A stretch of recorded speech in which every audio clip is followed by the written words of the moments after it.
আমি কি করেছি? তুমি আমার এখন পুরনো স্বামীর সঙ্গে ভিউজ কামাবে কিভাবে? একটা বিয়ে করতাম। হে বন্ধুরা, ফাইনালি নাটক একটু শেষ, এখন নতুন চ্যাপ্টার স্টার্ট।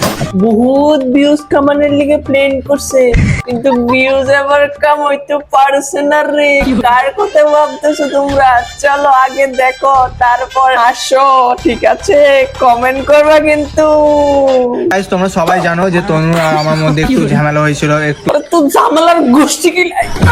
এতদিন এই মেয়েটা একসঙ্গে সতীনার জামাইয়ের সাথে নঙ্গর আসলে খেলা খেলছিল ভিউজের লিগা, কিন্তু ভিউজ কামাইতে পারে নাই। তার জন্য আবার রিটার্ন করে স্বামীর কাছে ফিরে আই।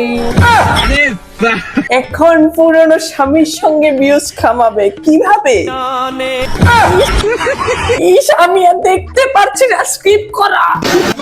আগের স্বামী বলে আমার দুই বইলে কি তা জানি কইতাছে, আসো একটু শুনি। তোমাদেরকে একটা কথা বলতে চাই। হ্যাঁ বলো। যে তোমরা দেখো আমি কি করেছি। তুমি আমার যে তুমি একটা আগের নয়, জন্মে মানে অনেক পূর্ণ করেছো, তাই এই জন্মে এত সুন্দর ভগবান তোমাকে দুটো বউ দিয়ে দেবে। দিদি ভাই দুটো বিয়ে করে না, এটা সব ভিউজের লোক, ভিউজের লোক। মানুষকে সবাই বোকা মনে করেছে, কিন্তু কন্টেন্ট ক্রিয়েটর ভাইদের কোনো সময় বোকা বানানো যায় না রে। তার জন্যই তো তুমি আরেকবার ওম মঙ্গলম শিরোমণি। কিন্তু আমার বর এত ভাগ্য ভালো যে দুটো বউ নিয়ে সুখে আছে। তোমার পর আমার তোমরা পাবে নাকি আমি জানি না। হয়ে গেছে। তোমরা একটা অনেকজন আছো হয়তো তোমরা যে একটা বউ নিয়ে হয়তো ঠিক করে রাখতে পারো না। আমি দেখো দুটো বউ রেখেছি, আর তার থেকে বড় ব্যাপার আমি দুটো বউ ডিজার্ভ করি একাই, এইটা যেটা একদম মানুষ বাস্তব। একজন পারে না। আমি দুটো বউ একাই আমি আরে বল ডিজার্ভ কিছু। করছি। ভাই কেউর তো ফিতলে শখ নাই, যারা এরকম ভিউজ কামানোর প্ল্যান থাকে ওই মানুষটারে দুইটা বিয়ে করানোর ইচ্ছা হয়।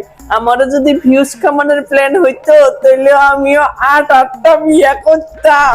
আমাকে এমনি কালি খাইছি গু।